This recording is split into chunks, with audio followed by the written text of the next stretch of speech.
Who raised you more, your parents, your grandparents, or someone else? I can still remember the exact moment my father and stepmother sat me down in the living room, the same room where my childhood photos once hung before being quietly replaced with smiling portraits of my stepsister, and told me in the calmest, most matter-of-fact voices that there was simply no money to help with my college education.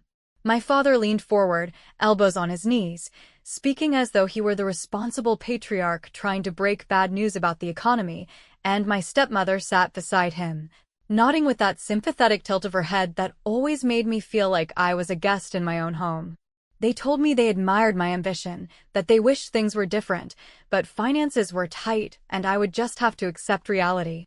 I remember staring at the beige carpet, the same one I used to sprawl on with my coloring books, and realizing in that moment that the people who were supposed to back me no matter what had already written me off. I didn't cry in front of them because I knew that if I did, it would only give them the satisfaction of seeing me fold. Instead, I nodded, thanked them for their honesty, and walked back to my room with the kind of smile that hides splinters in your chest. Behind the door, I let out a long, shaky laugh because the absurdity was almost too heavy to bear. No money for my tuition meant student loans, double shifts at the diner, classes I could barely afford, and nights that bled into mornings with barely any sleep. Yet as I pulled up scholarship applications on my old laptop, I swore to myself that I would never forget this moment. I wanted it etched into me like a scar because scars, ugly as they are, remind you of battles you survived. The weeks that followed were a blur of work and exhaustion. I came home reeking of fried food, my shoes sticking from spilled soda, and still managed to stay awake long enough to cram facts into my head for exams. My father rarely asked how things were going, and when he did, it sounded more like small talk than genuine concern. My stepmother, on the other hand, always seemed to find a way to bring up her daughter, my stepsister, Amanda, who was 2 years younger than me and practically the crown jewel of the household. Amanda was the one with the bright future, the girl who deserved every opportunity. That phrase was used so often I began to hear it in my sleep, ringing louder than my alarm clock. And then, only months after I had been told the family bank was dry, Amanda announced that she was moving into a brand new house. Not an apartment, not a starter condo, but a full-blown house with a backyard and fresh paint still glistening under the sun.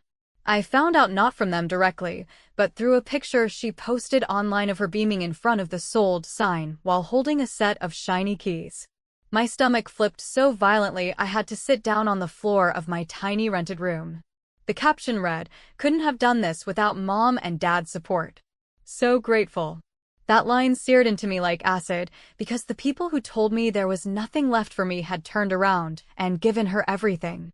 When I confronted my father, he didn't even bother denying it. He told me Amanda needed stability, that it was important for her future, that she had earned their help.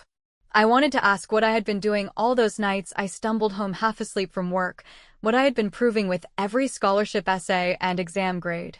But the words got stuck in my throat, replaced by a quiet laugh that didn't sound anything like humor. My stepmother chimed in with her soft, deliberate tone, saying, "It's different with Amanda. You know she's still so young." Young? She was barely 2 years younger than me, yet apparently those 2 years meant the difference between deserving a roof bought outright and being told to drown in debt. The betrayal didn't just sting, it hollowed me out. I stopped eating dinners at the house, stopped answering calls unless absolutely necessary, and began to feel like I was a tenant in their lives rather than a daughter. Every time I passed by that new house with its perfect shutters and trimmed lawn, I could feel my jaw clench until it ached. I pictured Amanda arranging furniture in rooms I would never have, hanging curtains on windows I was never allowed to look through, living a life I had been denied.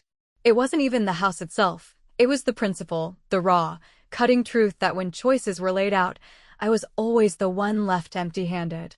But here's the thing about being left behind.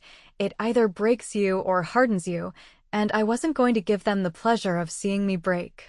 I swallowed the bitterness like bad medicine, and I worked even harder.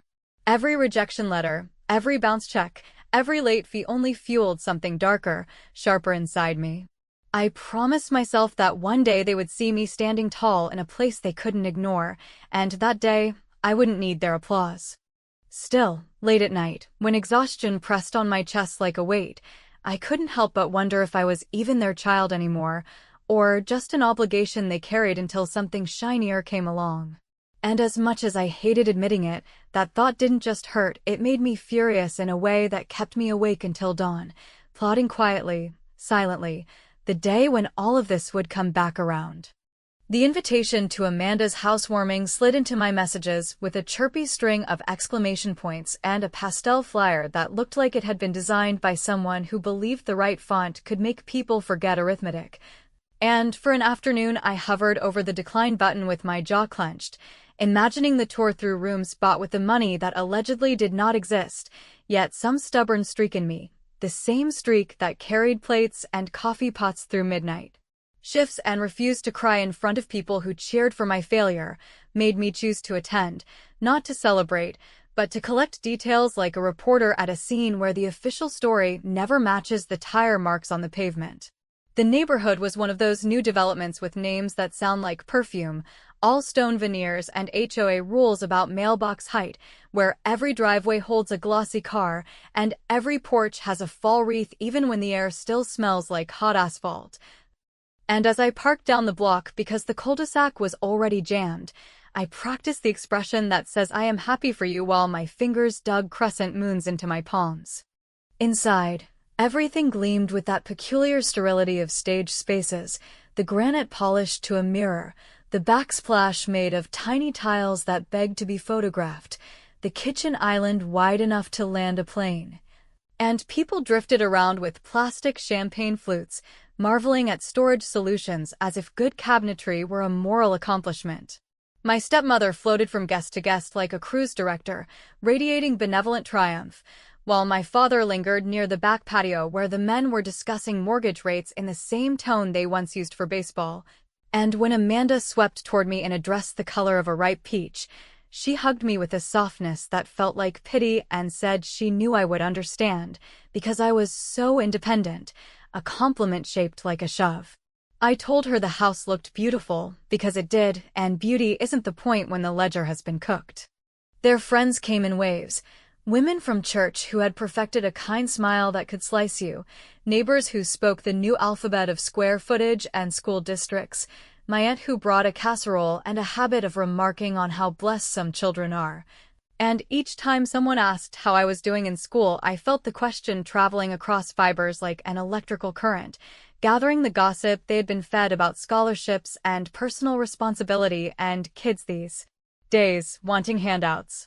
My stepmother introduced me as the hardworking one, a line that earned approving nods as if the family had sponsored a charity case, and for a moment I thought about leaving. Just walking out into the white sun and letting the sweat dry into salt on my skin while the music from the rented speakers bled into the cul-de-sac. Instead, I watched and I listened and I took my time. When the moment for toasts arrived, it came dressed in clinking glassware and a call for attention from the kitchen island, where my stepmother positioned herself like a mayor about to cut a ribbon.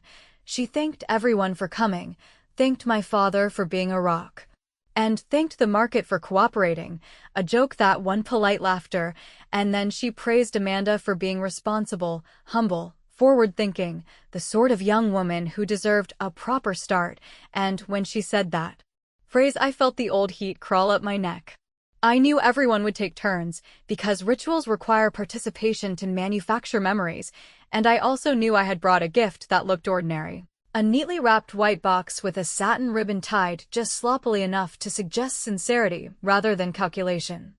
I waited until several friends had offered their blessings and a neighbor had delivered a long anecdote about finding the right contractor, and then I lifted my glass and heard my name ripple through the room as faces pivoted, expectant and vaguely curious. And I smiled the way people smile when they stand on a high diving board and wonder if the water is colder than it looks. I said I wanted to congratulate Amanda on her beautiful home, that I admired anyone who could stay focused and plan carefully, and I held up the box and explained I had brought her something I wish I'd had when I was starting out. Something small but practical, and then I opened it myself because I did not trust her to take the lid at the right angle. Inside was a polished brass key rack engraved with a line in simple block letters that read, "Keys to the house you earned," and below it, etched in smaller letters, "And to the futures we fund," a phrase that could be a warm family motto until you remembered the night I was told there was nothing left to fund mine. The room made a sound I can only describe as a soft gasp getting choked by manners, a collective inhale dressed up as a chuckle, and I kept my tone light, explaining that I had included a little card with household tips I'd learned the hard way. How to call the utility companies yourself, how to negotiate insurance, how to build credit without cosigners, because those lessons matter, and it would be a shame if anyone skipped them. My father's jaw tightened a fraction, my stepmother's hand clenched the stem of her flute as though it might run away, and Amanda blinked at the engraving with an expression that flickered between confusion and understanding. The way someone stares at a portrait and suddenly recognizes it is a mirror.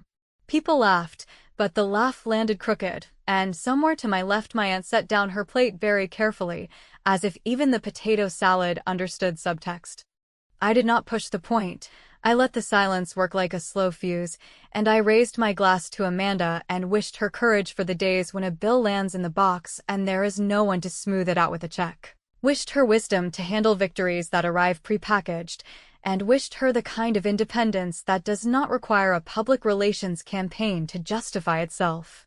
Then I stepped back, smiling, and handed her the card, which on the inside carried a short list and a final line that said, "If you ever want the crash course in doing it alone, I'm your girl." A sentence shaped as an olive branch, but sharpened into a spear for anyone who knew the backstory. Conversations resumed, but now they wore new faces. Heads leaned together. A murmur throbbed under the music, and my stepmother moved quickly to organize a group photo as if flashbulbs could reseal cracks. On my way out, I paused in the foyer where the light hit a framed photo of my father holding a fishing rod, the kind of weekend myth he likes to sell about simple values and earned rewards, and I wondered, not for the first time, how a man can recite parables about merit and then draw lines around his generosity that spell out someone else's last name. I left the party with the clean burn of satisfaction layered over a deeper ache that would not quit, because anyone who tells you payback cures the wound has never seen a scar under bright bathroom lighting at 2 in the morning. And while I walked down the sidewalk toward my car, I decided I wasn't finished, not by a long shot, because some debts need more than one reminder notice. And before the week was over, I would make another move that didn't require me to raise my voice or bang on a table, only to open a door I knew they were praying I would never find. I didn't rush the next move. Revenge, the kind that really lands, needs time to breathe. It needs to simmer until the heat becomes unbearable for the people who once sat comfortably in the center of their own little universe. So, I let things play out. I smiled at family gatherings. I responded to texts with polite exclamations. I even sent Amanda a congratulatory message when she posted her first home office tour, complete with marble print wallpaper and one of those fake neon signs that says, "Boss Babe." I never let on that every photo, every video, every smug caption she uploaded added another layer to the fire building inside my chest. While they played house, I played the long game. I worked more hours than I could count. I sold textbooks online, took tutoring gigs on weekends, and found a cheap studio apartment just outside of campus with no heating and a cockroach problem that taught me to keep my food in the microwave when I wasn't eating it. I didn't complain. I didn't ask for anything. I just kept my head down and graduated 6 months early with honors, debt, and a bitterness so refined it could cut glass. They never asked how I was managing. Not once. My stepmother would still send those cloying family group texts, with Amanda front and center at every occasion, and captions like, "Our shining star makes us so proud." My father, when he did text, sent things like, "How's life treating you?" As if he were checking in on a stranger in an elevator, not the daughter he'd turned into collateral damage. The irony was that I didn't even want the house. I didn't want the money. What I wanted, what I had needed, was to matter. And then, one afternoon, while scrolling through job listings, I stumbled on a position at a local design firm, entry-level, underpaid, overworked, and exactly what I was looking for. I got the interview. Then I got the job. It wasn't flashy, but it was mine, earned without shortcuts or strings, and on my first day, while walking into that underheated office with its humming fluorescent lights and sad communal coffee pot, I felt something I hadn't felt in years. Not happiness exactly, but ownership. A quiet kind of power. A few weeks into the job, I was asked to help prep documents for a marketing pitch to a new client, someone local, affluent, and in the middle of launching a side business in property staging. I skimmed the paperwork, and that's when the name hit me, Amanda Whitman. My stepsister. Her business email was listed under her new staging company, complete with a tagline about elevating spaces for confident living. I stared at the screen and laughed. Not a bitter laugh, not this time. A slow, shocked, almost joyful one. The kind you let out when the universe finally tosses you a softball. My firm was bidding to redesign her website and handle social media campaigns. My boss wanted me to sit in on the proposal meeting, take notes, smile professionally, and keep my mouth shut. I did all of that. I sat across from Amanda in a sleek conference room and watched her blink hard when she saw me walk in with the rest of the team. She looked down quickly, like the table might offer her an escape hatch. I wore my best poker face and took notes like a pro. She was nervous. Rambling. Over-explaining everything. My boss didn't notice, too busy flipping through her vision board and muttering about fonts. I noticed, though. I saw the way her eyes kept flicking toward me, like she was waiting for a punchline. But there wasn't one. Not yet. The next week, when I was asked to draft sample copy for her brand, I wrote 3 versions. All sharp. All on message. All showcasing exactly what she wanted to be, polished, successful, and elevated. I even tossed in a few cheeky taglines she could use on Instagram. She loved them. Or, rather, she loved them until she noticed one small line embedded at the bottom of a footer draft on the mock-up site I prepared. It read, "Brought to life by those who know how to start from nothing." Just that. Nothing more.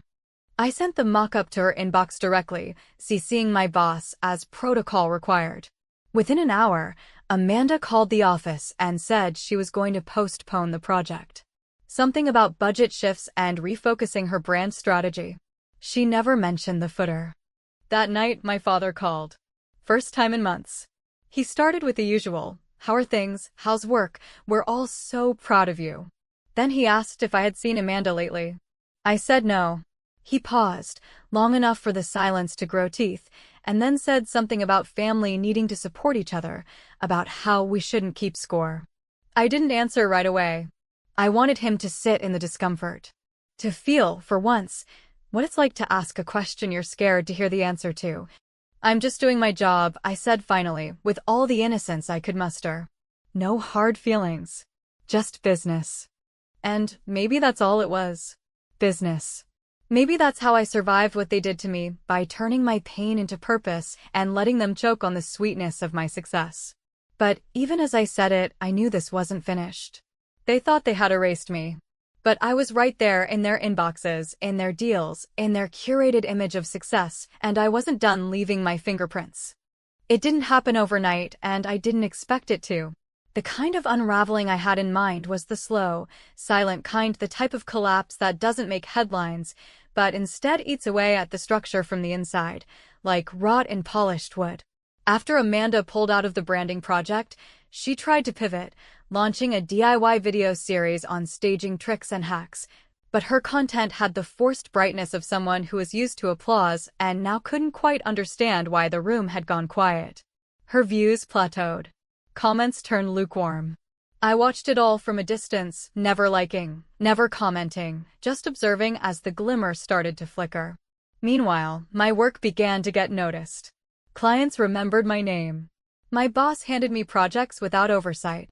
One morning, I was asked to give feedback on a campaign draft that came from one of the senior creatives, and when I gave it detailed, sharp, no fluff, it got implemented without pushback. Still, I didn't post about it. I didn't share selfies from the office or boast about new clients or start calling myself a girl boss. I didn't need to. That kind of noise is for people trying to convince others they're winning. I was too busy building something real. What I did post, however, was a photo, just one.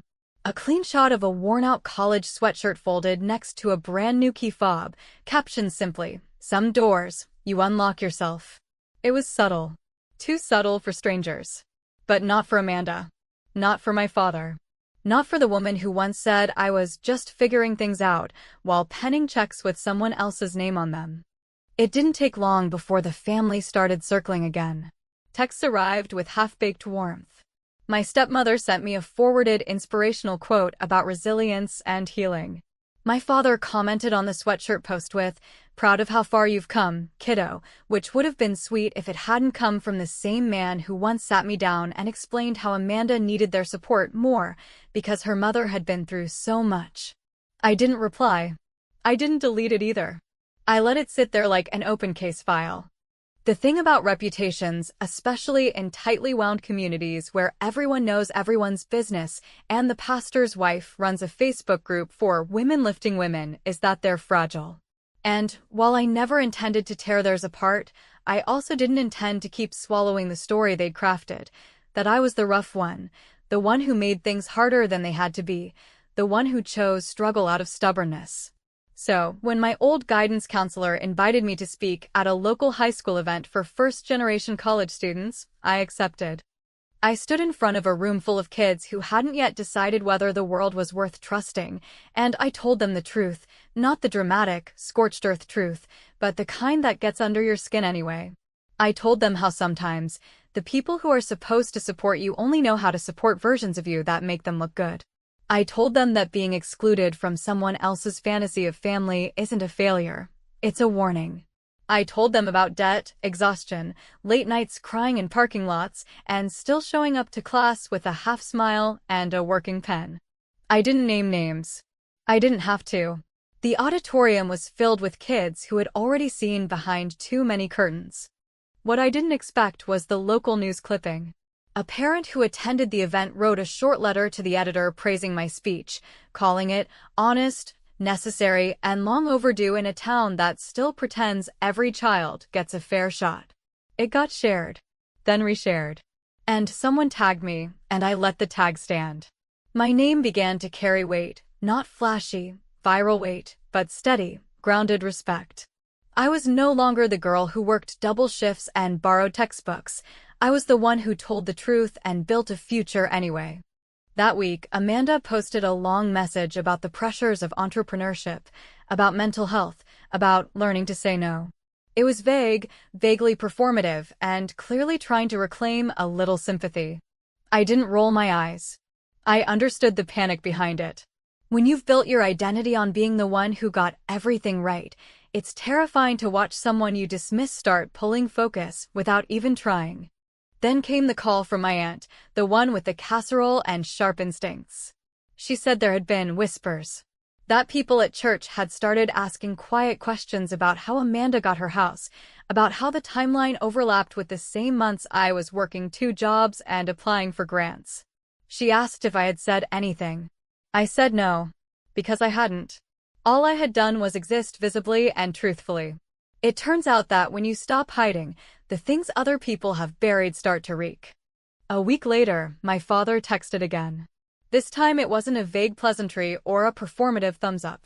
It was a paragraph. He said he hadn't realized how things looked from my side. That he never meant to make me feel like a second-class daughter.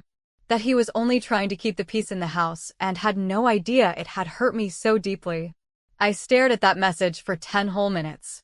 Not because I didn't expect it, but because I knew it wasn't an apology, it was damage control. And worse, it still wasn't about me. It was about how he felt. His guilt. His discomfort. His reputation. I didn't reply right away. Instead, I saved the message, closed my phone, and got back to work. Because the truth is, they were finally starting to feel the cracks, not the kind that shatter everything at once, but the kind that creak at night, subtle and terrifying. As the house you built on uneven ground begins to tilt just enough to make you question whether the foundation was ever solid to begin with. And I wasn't done. Not yet. Graduation didn't feel the way I thought it would. There was no soaring music, no teary pride, no grand emotional payoff like in the movies. It felt quiet. Almost too quiet. I walked across the stage, cap tilted just slightly wrong, gown hem fraying from the city bus steps I'd taken that morning, and I shook the hand of a dean whose name I barely knew while someone with a clipboard mispronounced mine in front of hundreds of strangers. And still, it was mine. That moment, the walk, the paper, the culmination of years of grind and isolation and resolve, belonged to me in a way nothing in that family ever had. They came late, of course. My father and my stepmother, drifting in after the last row of names had been called, carrying coffee cups and the kind of sunglasses people wear when they want to look like they've been crying but haven't. Amanda wasn't with them. She had posted earlier that morning about a pop-up event for her business, some warehouse staging collaboration with a local influencer and a sponsor that sold imported ceramic vases. I almost laughed when I saw it. Almost. They found me in the crowd after the ceremony, weaving through a sea of parents and balloons and department tables handing out pins. My father gave me a hug that lasted half a second too long, like he was trying to transfer some unspoken message through osmosis. My stepmother handed me a card in a blue envelope that I didn't open right away, and I saw something in her eyes, regret maybe, or confusion at the version of me standing there that she didn't quite recognize. "You did it," my father said, like I had just crossed a street without getting hit. "I did," I replied, keeping my smile steady, professional, the kind of expression I'd learned to wear in interviews, meetings, and every family dinner where silence was safer than truth. They tried to talk about plans, jobs, what was next. I let them talk. I nodded in the right places, gave vague answers, and never once brought up the years they'd disappeared, the tuition they never offered, or the housewarming party that taught me more about family than any holiday ever had. I didn't need to anymore. Later that evening, I held a small gathering in my new apartment, not a big party, just a few close friends, people who'd become my chosen family through all the seasons my blood relatives couldn't weather. We drank cheap wine out of mismatched mugs, sat on secondhand furniture, and toasted with plastic plates balanced on our knees. But it felt rich. It felt earned. That's when I made the announcement. I had accepted a new position, communications lead at a nonprofit that advocated for students from underfunded communities. It paid better than my current job, offered growth, and came with a relocation package to a city I actually wanted to live in. The room erupted in cheers, and someone asked me if my family was supportive. I just smiled and said, "They'll find out soon enough." The next morning, I mailed a letter to my father. Not an email. Not a text. A letter. Handwritten. Short, neat, measured. I thanked him for attending the graduation, for the card I still hadn't opened, and for reminding me that some milestones are quieter when they're real. Then, on a separate piece of paper, I wrote the address of my new apartment, 3 states away, along with a postscript. No forwarding address after this one. Best to keep your records current. Weeks passed. I settled into the new job, the new rhythm. I walked to work through neighborhoods with trees that actually shaded the sidewalks. I met colleagues who didn't pretend kindness, but practiced it. I didn't feel the need to prove myself every second of every day, because no one was actively measuring me against a fantasy version of someone else. And then, one morning, I received an email from Amanda. The subject line was blank. The body was one sentence. "Did you ever hate me?" I read it twice, then 3 more times. The question sat heavy in my chest, but not for the reason she probably hoped. Because for a long time, I hadn't hated her. I had envied her, resented the way the world bent for her, screamed at the sky over the way she was cradled by the same people who let me drown. But hate? No. She wasn't the architect. She was just the chosen one. The vessel. The living excuse. I didn't reply right away.